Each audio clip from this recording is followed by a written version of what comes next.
Bonjour, je suis Catherine Barlois, coach en bilan de compétences pour Blue Midlife.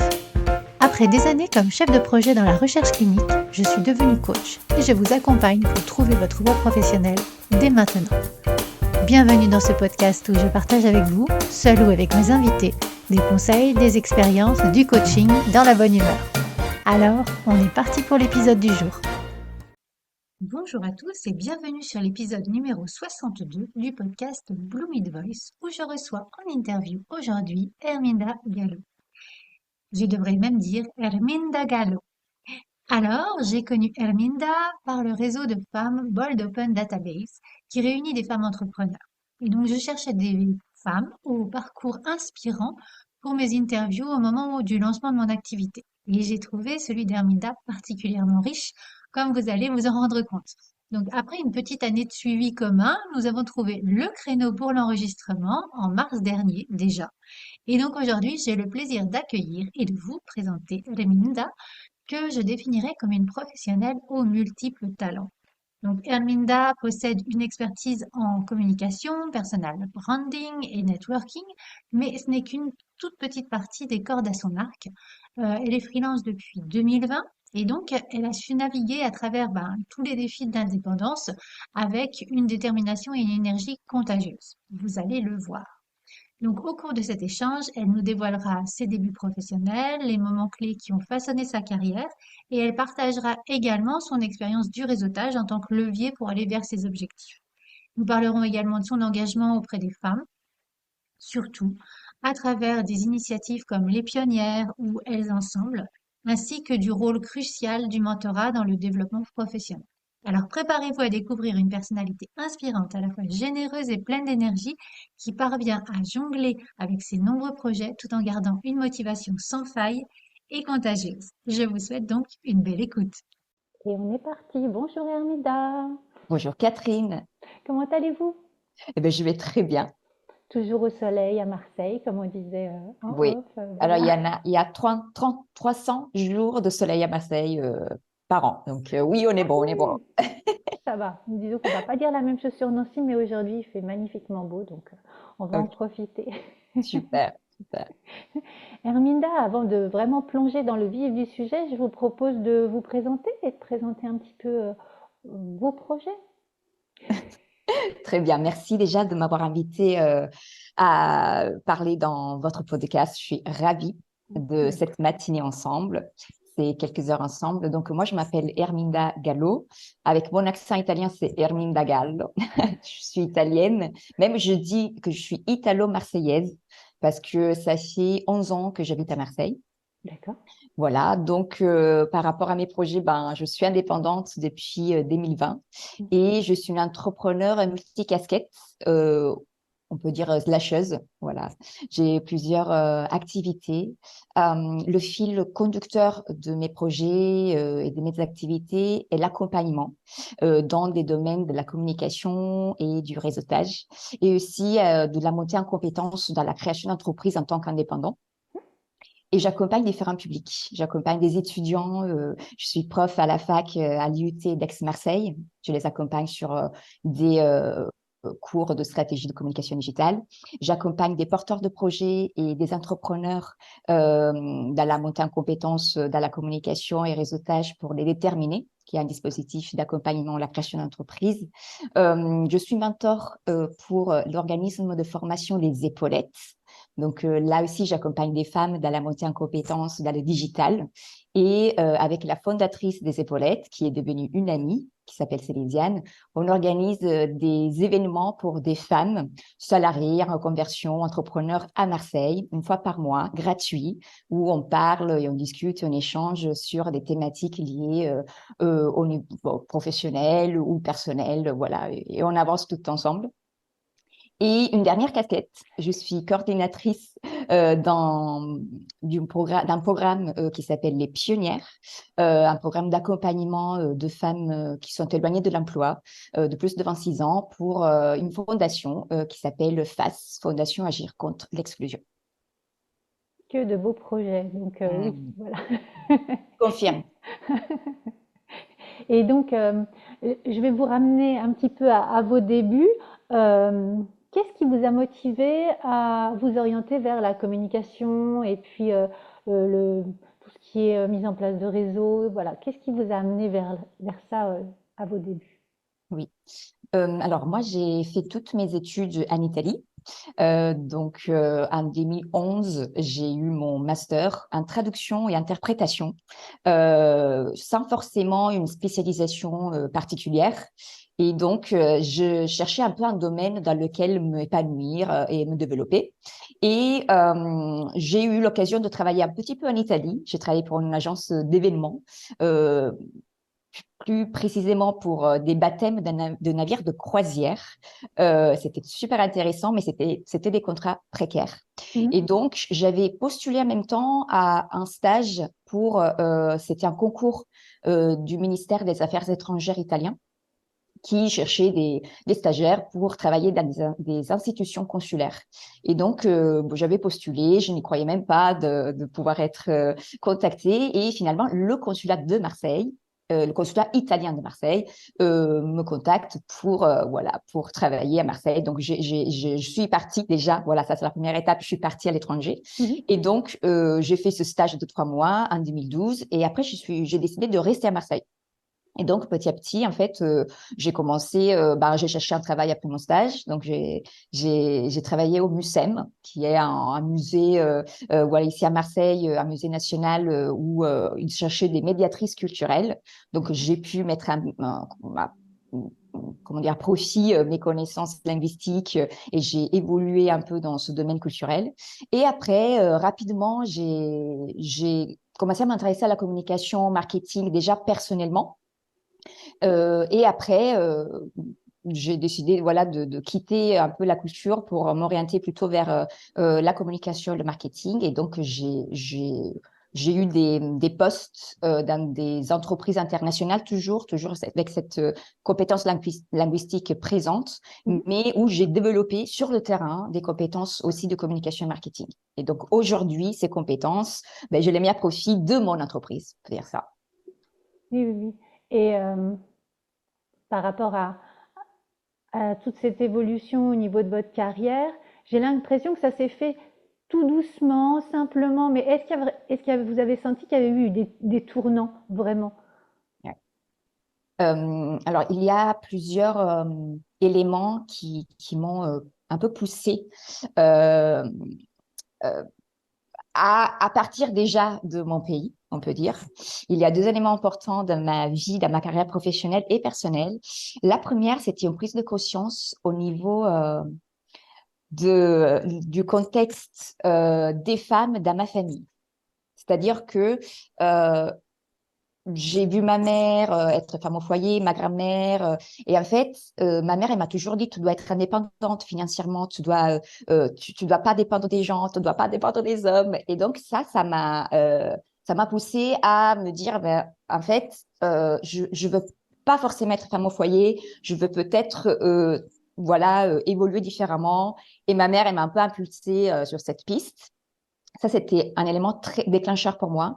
Le deuxième, c'était la précarité de l'emploi en Italie. Mhm. Pas évident de trouver un emploi. Voilà, j'ai travaillé un petit peu, même pas un an en Italie. Moi, j'ai fait toute ma carrière professionnelle en France.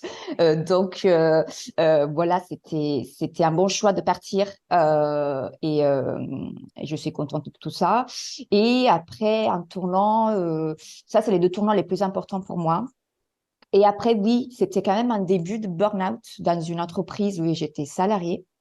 Et là, en fait, je me suis dit, peut-être le salariat et aussi certains types de management ou des valeurs où je ne me retrouve pas, c'est pas pour moi. Donc ça, c'était aussi un élément déclencheur pour me mettre à mon compte. D'accord. Oui, oui. Et là, en fait, vous êtes à votre compte en tant que freelance depuis 2020, c'est ça? C'est ça, septembre 2020, ouais. D'accord. Et on a tous en tête la période Covid. Ouais. Euh, Comment vous avez géré cette transition? Parce que j'entends que c'est peut-être le burn-out qui vous a poussé, mais c'était quand même une période pas facile pour tout mettre en place. Comment Oui. ça s'est passé pour vous? Euh, du point de vue professionnel, le Covid, pour moi, a accéléré, en fait, le changement de statut, donc de salarié à indépendante. Je sentais depuis un peu de temps que j'avais besoin de plus de liberté. Je me sentais, je ne voulais pas juste en fait travailler pour un seul employeur et faire une seule chose. J'avais envie en fait de profiter et plutôt de mettre à disposition et de me développer dans toutes les compétences que j'avais comme tout le monde. Ah, nous avons tous plein de compétences et en fait, on utilise souvent une petite partie ou moitié parce que on est un peu cloisonné dans un job. Et donc, moi, je n'avais plus envie, en fait, de faire comment dire, utiliser que la moitié de ce que je savais faire. En plus, voilà, je voulais pas travailler que pour une seule personne. J'avais envie de varier mes missions. Mhm. Et donc, voilà, j'ai commencé, en fait, à me réfléchir à à me lancer, voilà, comment je pouvais me lancer à mon compte. Euh, en 2018, en fait, j'ai suivi une formation pour entreprendre avec du sens. D'accord. À l'époque, j'étais salariée, mais j'étais pas sûre de vouloir euh, être indépendante. Mais ça a semé des graines à cette époque-là. Et pour retourner au Covid, en fait, c'était une période où j'ai travaillé en tant que salariée à la maison. Et je me rappelle que j'ai eu un peu euh, comment dire, un événement qui m'a un peu réveillée ou qui m'a un peu poussée à accélérer ce changement. Donc, c'était un copain, en fait, qui m'avait demandé de l'aider à corriger un site web en italien avec des fiches en français. Et donc, je l'avais aidé sur ce sujet. J'avais pris énormément de plaisir à le faire. J'échange avec lui en mode relation client, voilà, avec un brief et tout. Et donc là, il m'a dit, mais Arminda, mais tu m'as fourni un travail excellent, mais en fait, pourquoi tu te lances pas à ton compte? Mais je pense que j'ai plein de personnes aussi à te conseiller et tout. Et donc là, là, c'était au mois de peut-être mars-avril ou Oui. voilà. Et là, au mois de septembre, ça, voilà, 6 mois après, je dis oui, ok, c'est parti. Oui, ça a créé le déclencheur pour Ouais, vous autoriser à penser à autre chose. c'est ça. Oui, oui, oui. Et donc là, voilà, vous êtes en train de vous lancer en tant que freelance. Euh, on sait, quand on se lance dans l'entrepreneuriat, tout n'est pas tout rose. Est-ce qu'il y a des défis que vous avez rencontrés plus particulièrement et comment ça s'est passé pour les surmonter ou les éviter, les contourner? Alors, le défi le plus, plus important pour moi, c'était, et de temps en temps c'est encore, la gestion de l'équilibre vie perso-vie pro. Mhm. Ce n'est pas les clients, ce n'est pas voilà le côté financier, c'est vraiment comment j'équilibre tout ça. Parce que en fait, quand j'étais salariée, j'avais un contrat de 35 heures que je respectais. Je travaillais entre 35 heures et 39 heures. Je savais que le salaire tombait tous les mois. J'avais voilà des tâches à faire. J'avais voilà, tout était assez comment dire bien ficelé. Voilà, il n'y avait pas de surprise quoi. Et en fait, quand je me suis lancée à mon compte, surtout au début et encore de temps en temps aujourd'hui, ça m'arrive de travailler 7 jours sur 7. Oui.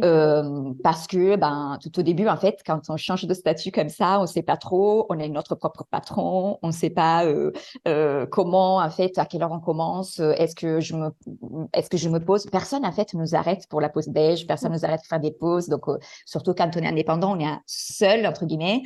Il y a après des solutions, bien sûr, mais donc au début, c'était un peu compliqué pour moi de gérer cette partie-là et ça a duré quand même presque un an. Et après, petit à petit, en fait, j'ai trouvé ma routine. Donc là, aujourd'hui, j'ai des méthodes voilà, que je mets en place. Je bloque, par exemple, des plages horaires pour déjeuner avec des copines ou des amis. Faire du sport, pour moi, c'est non négociable. J'ai des rendez-vous non négociables, voilà. Le Mhm. sport, la psy et le kiné. Donc, c'est D'accord. 3 rendez-vous qui me prennent quand même pas mal de temps pendant la semaine, mais où, en fait, je sais que en faisant ça, j'arrive, en fait, vraiment à m'épanouir au travail parce que toute la partie personnelle est bien nourrie aussi. Oui, oui, oui, c'est ce que j'entends dans ce que vous dites. En fait, vous faites attention d'abord à vous Ouais. pour être vraiment la base solide de votre entreprise. Voilà. Parce que souvent, on a tendance à négliger au tout départ, hein, voilà.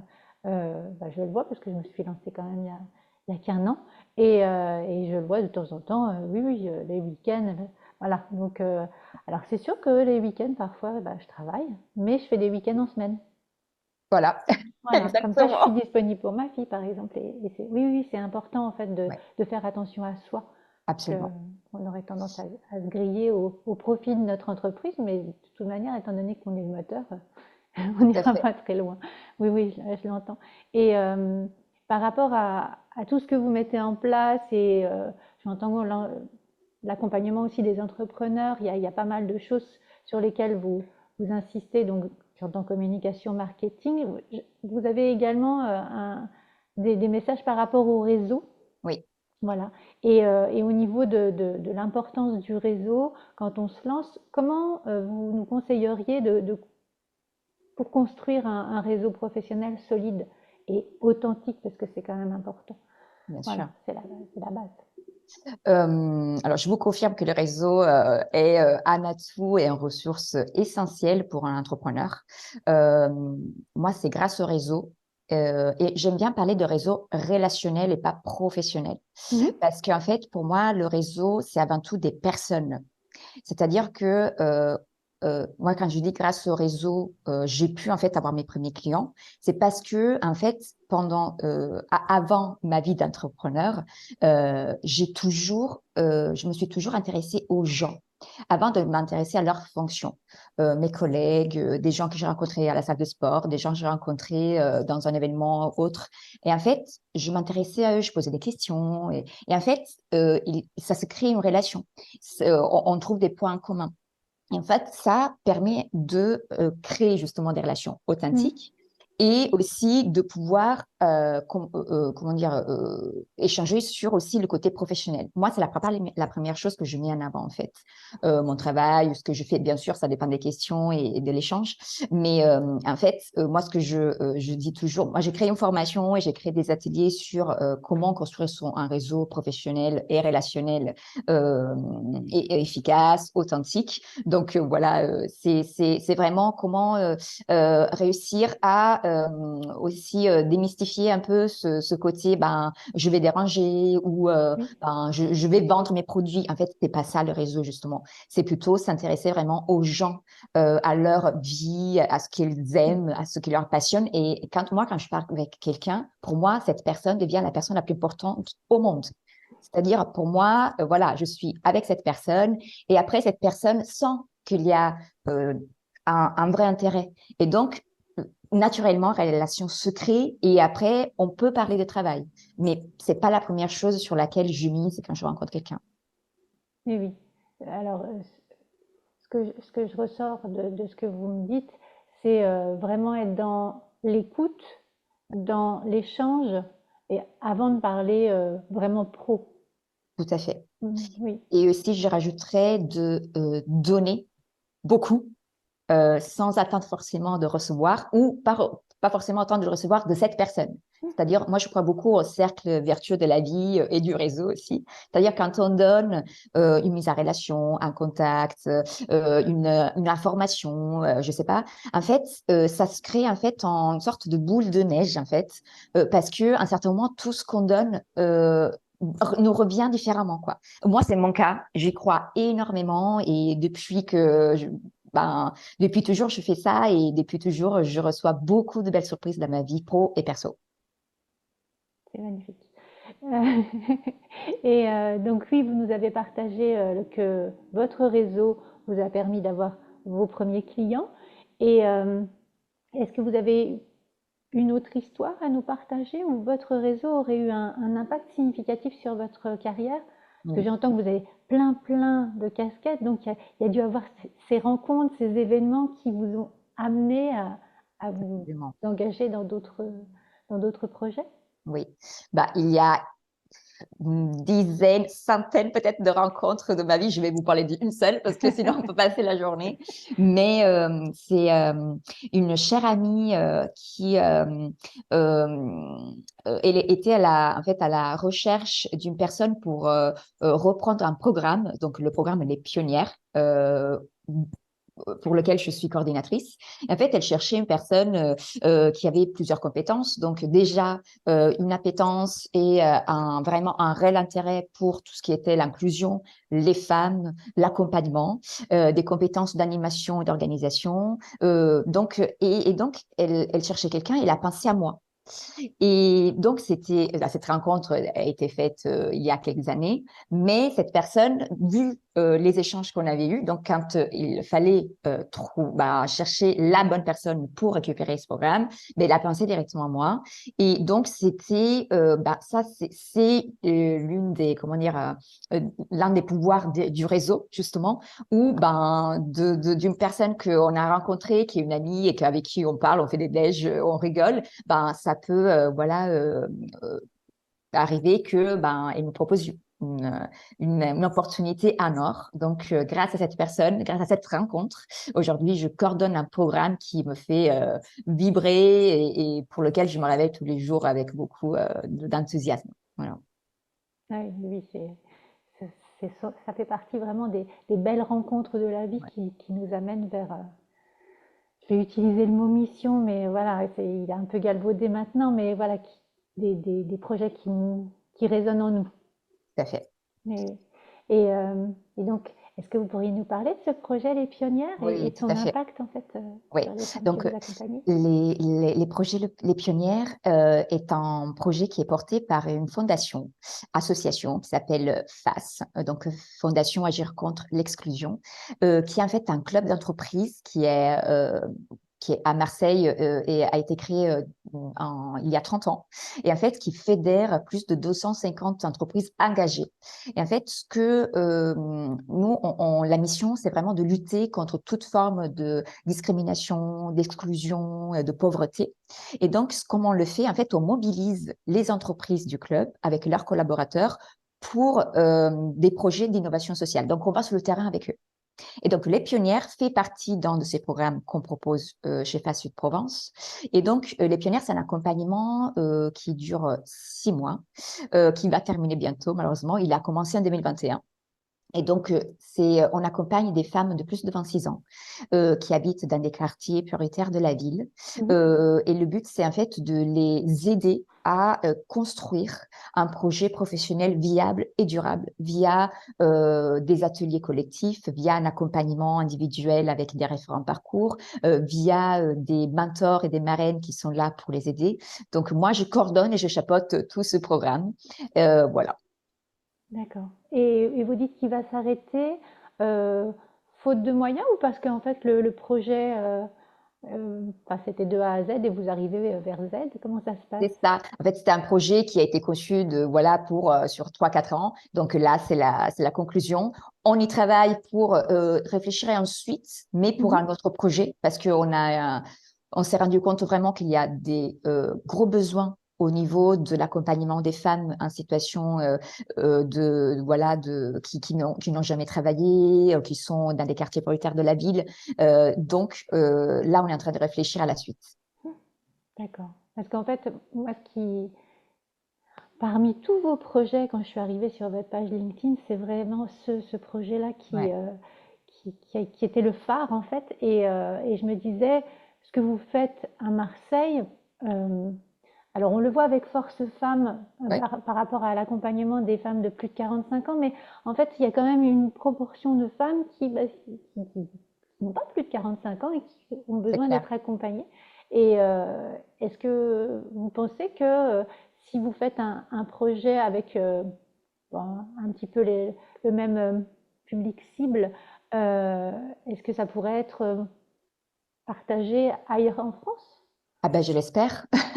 Moi, je pense qu'il faudrait s'inspirer plus des bons projets qui sont sur le territoire, de voir ce qui marche, de voir ce qui, en fait, impulse des nouvelles démarches. Et je pense que c'est absolument, faisable ailleurs. D'ailleurs, je suis preneuse, d'échanger avec d'autres personnes qui ont pu coordonner ce type de projet, qui ont des idées sur ce type avec ce public cible, parce qu'il y a vraiment un besoin et il y a vraiment aussi de mettre en place peut-être des synergies ou d'échanger en fait pour justement s'améliorer. Nous, grâce à ce projet, on a appris énormément de choses sur ce public, sur comment nous, on peut s'améliorer, sur comment on aurait pu faire mieux, sur ce qu'on a bien fait. Donc, il est absolument, oui, je pense que c'est duplicable ailleurs et c'est même souhaitable. Oui, oui, oui. Et c'est sûr que en fait, vous avez les façons de faire et les façons d'accompagner, comme vous dites, qui ont bien marché ou qui sont améliorables. Mais il y a aussi tout, ben, je vois la partie comment financer, comment aller voir les entreprises pour avoir des mentors, pour avoir. Je pense qu'il y a, il y a, il y a pas mal de choses à apprendre de vous déjà, et puis ben, certainement d'autres initiatives, parce que je suis certainement passée à côté dans LinkedIn, mais voilà, je pense que ça mérite de rester en contact et puis de voir comment on peut bah, aider toutes ces femmes. On n'aidera jamais tout le monde, mais simplement à planter quelques graines, Exactement. voilà, et aider à, je dirais, à notre monde à aller un petit peu mieux. Voilà. Oui, tout à fait. Moi, quand je vois, quand j'échange avec elles, je ne suis pas sur le terrain avec elles, mais je les vois de temps en temps. Aussi, bien sûr, le but, c'est de les aider à trouver un emploi ou via la formation aussi ou des stages d'immersion. Mais quand on les voit qu'elles font groupe avec Mhm. les promotions desquelles elles font partie, donc elles se font des copines, quand on voit qu'elles prennent confiance en elles, le regard est différent, tout est différent. En fait, la posture, en fait, là, on a quand même, on a gagné. Peut-être qu'ils n'ont pas encore trouvé un travail, donc on va les aider bien sûr aussi après la fin du programme, mais on a déjà beaucoup gagné parce qu'on voit une transformation en fait. Oui. Et c'est vraiment ça en fait. J'entends la confiance en soi, l'estime de soi, qui Absolument. sont parfois pas construites suffisamment au tout départ en fait. Ouais. Donc, donc oui, oui, c'est vraiment une très belle initiative. Mm. Voilà. Et, et j'entends également toutes vos valeurs personnelles autour de ça qui sont vraiment mises en avant par Ouais. rapport à ce que vous faites. Bah déjà, merci beaucoup pour, voilà, pour votre soutien de cette initiative-là. Et je m'en éloigne un tout petit peu parce que j'ai besoin aussi d'avoir votre feedback sur un autre point. Par rapport à votre expérience, quel conseil est-ce que vous donneriez à quelqu'un qui a envie de se lancer un petit peu dans une carrière similaire à la vôtre? Oui, alors j'avais pris quand même quelques notes parce qu'il y a Mhm. tellement de conseils à donner, mais j'ai gardé 3 conseils concrets. Voilà. Donc, le premier, alors, des conseils que moi, j'appliquais sur moi-même et qui ont marché. Donc, après, chacun est différent, mais je pense que sont applicables aussi à d'autres personnes. Donc, le premier, c'est de s'entourer des personnes qui nous amènent vers le haut, des personnes qui nous inspirent, des personnes à qui on peut demander de l'aide, des personnes qui nous motivent, qui nous donnent des feedbacks constructifs. Je dirais peut-être de pas forcément parler de son projet à des personnes qui ne sont pas prêts pour l'entrepreneuriat. Voilà. Mm. Parce que je me suis confrontée à des personnes qui étaient salariées et qui voulaient être salariées et que à qui l'entrepreneuriat faisait peur. Et quand je parlais en fait de l'idée de me lancer à mon compte, eh ben, il s'est mis des doutes. Oui. Est-ce que tu es sûr? Non, mais comment tu vas trouver des clients? Et donc, surtout quand on commence à créer son projet et on n'est pas encore lancé, ça peut vraiment freiner des personnes. Ça peut empêcher d'aller, voilà, de se lancer à son rythme. Donc, voilà, moi, quand j'ai commencé à comprendre ça, j'ai dit, bon, avec cette personne, je vais parler d'autre chose et pas d'entrepreneuriat. Et ça se passe très bien. Donc, juste de choisir les thématiques Mhm. sur lesquelles échanger, mais vraiment de s'entourer des personnes qui sont meilleures que nous, qui sont là pour nous. Moi, j'adore je suis très inspirée par les personnes qui m'entourent. Donc, voilà, ça, c'est vraiment un conseil concret que je peux donner. Le deuxième, c'est de faire une liste. Moi, je fais une liste de 3 besoins qui sont essentiels et non négociables pour accepter des missions ou échanger avec quelqu'un en tant que potentiel client. C'est-à-dire que si moi, ces 3 besoins sont pas nourris, moi, je n'accepte pas la mission. Les trois besoins qui me concernent sont la joie, c'est-à-dire une ambiance conviviale, une ambiance détendue, où on peut se dire les choses, ou pas toxique, voilà, où je me sens épanouie. Deuxième, c'est la communication, de pouvoir échanger avec la personne pour avancer, parce que quand on a des clients, en fait, ben, la matière souvent vient du client. Donc, si on n'a pas de communication, ben, moi, voilà, j'ai besoin en fait d'échanger avec la personne régulièrement. Et troisième point, pour moi, c'est la confiance. Donc, d'être autonome, de pouvoir, voilà, faire confiance à la personne. Bien sûr, ça se crée avec le temps.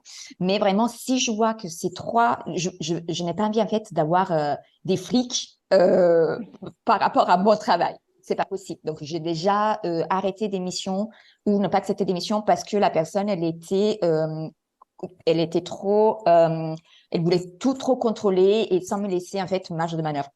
Donc, moi, si ces trois besoins ne sont pas nourris, je n'accepte pas l'émission. Et ça, c'est vraiment une boussole pour moi. Et donc, je conseille, en fait, aux futurs entrepreneurs de se faire une liste de 3, 4 besoins essentiels sur lesquels on négocie pas par rapport à l'acceptation de mission ou autre.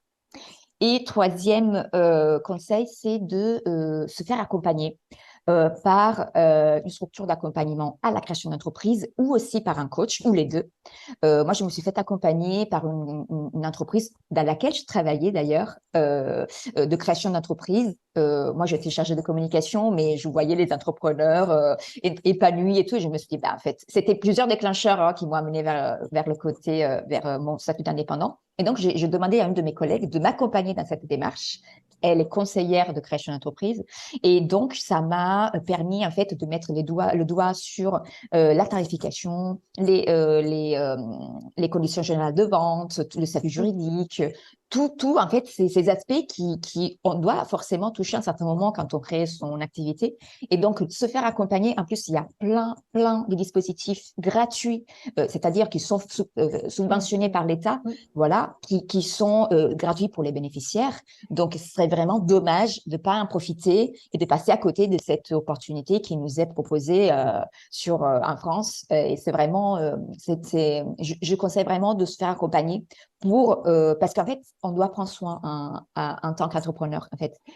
Donc, comme on prend soin, voilà, de soi-même là, au sport, en faisant, voilà, des activités, ben là, c'est la même chose en se faisant accompagner par des personnes, des experts, quoi. Oui. Moi, je me fais accompagner également et c'est pris en Voilà, charge également. Et voilà. voilà. Alors, de notre côté, en fait, on a, alors, certes, France Travail maintenant qui peut prendre en charge certaines choses. Et puis également, alors je ne sais pas comment ça marche dans le sud de la France, mais le conseil régional également Tout à fait, bien sûr. finance des chèques par année. Ouais. Et donc, oui, c'est vraiment indispensable parce que je pense que on connaît bien notre cœur de métier, on ne peut pas tout connaître. Bien sûr. Voilà, donc merci beaucoup pour ces conseils. Et on arrive doucement à la fin de cette interview. Herminda, si des personnes souhaitent vous contacter, elles font comment? Oui, alors moi, je suis très active sur LinkedIn.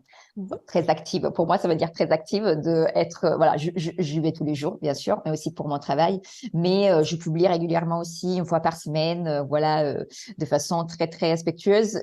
Donc, s'il y a des personnes qui veulent me contacter, avec plaisir, via LinkedIn, c'est le meilleur moyen pour moi. Ok, super. Et pour finir, parce que j'aime bien terminer comme ça, quelle phrase vous garde motivé au quotidien? Oui. Alors, il y en a deux. Et là aussi, je les ai écrites parce qu'il y a plein de phrases que je me dis. Alors, déjà, j'ai un calendrier. Alors, j'ai un petit calendrier dans les toilettes. Donc, je le vois tous les jours, plusieurs fois par jour. Et donc, j'ai mis des petites phrases de motivation. Donc, à chaque fois, chaque mois, il y en a différentes. Il y en a moins 2, 3. Donc, voilà, je les vois et je dis, ah oui, c'est ça, oui, c'est ça. Donc, là, j'en ai pris deux de mon calendrier, voilà, de motivationnel, on peut dire. Donc, la première est le mot impossible ou impossible en anglais, en fait. Et en fait, je l'ai découpé en I am possible. C'est-à-dire que quand je vois quelque chose de un peu difficile pour moi, insurmontable et tout, je me dis non, en fait, ce n'est pas impossible parce que mon I am possible, c'est possible, je peux le faire. Donc, je me le dis dans le miroir, je me regarde avec beaucoup de fierté. Donc, ça m'aide beaucoup. Et une deuxième phrase qui m'aide énormément dans mon quotidien et dans ma vie aussi, pas que professionnelle, c'est la vie mettra des pierres sur ta route. À toi de décider d'en faire des murs ou des ponts. Et c'est un peu faire avec la réalité, quoi. Malheureusement, on peut pas tout choisir ce qui nous arrive dans la vie, pro ou perso. Donc, qu'est-ce qu'on fait avec? De toute façon, et le problème, entre guillemets, ou la difficulté est là. Donc, comment on l'utilise pour peut-être grandir ou apprendre des choses, ou plutôt décider, voilà, oui, de pleurer sur son sort. Après, c'est des choix de vie et des personnalités aussi. Ça dépend des gens. Mhm. Merci beaucoup pour ces belles phrases. J'aime beaucoup le I am possible et j'aime beaucoup ces pierres qu'on peut utiliser même pour se faire carrément un mur et rester derrière ce mur C'est clair, bien et sûr. plus avancer. Oui, oui, oui. Merci beaucoup Arminda pour Merci Catherine, merci. tous ces échanges. J'ai tenté de faire avec l'accent italien Arminda, voilà. Très bien. Voilà. Et donc, on reste en contact Avec plaisir. parce que franchement, vous êtes très inspirante. Merci beaucoup. Merci beaucoup et merci pour l'opportunité que vous donnez aux gens de parler de leur parcours, d'inspirer justement. Moi, j'écoute des podcasts, j'échange, je rencontre avec des personnes qui m'inspirent et ça m'amène voilà, à me dire moi aussi je peux, I am possible. Donc, ça revient, vous voyez. Donc, ouais. Merci beaucoup. Merci à vous. À bientôt. À bientôt. Au revoir. Si cet épisode vous a plu, n'hésitez pas à le liker, à le partager, à mettre 5 étoiles sur votre plateforme d'écoute préférée. Et je vous souhaite une belle semaine.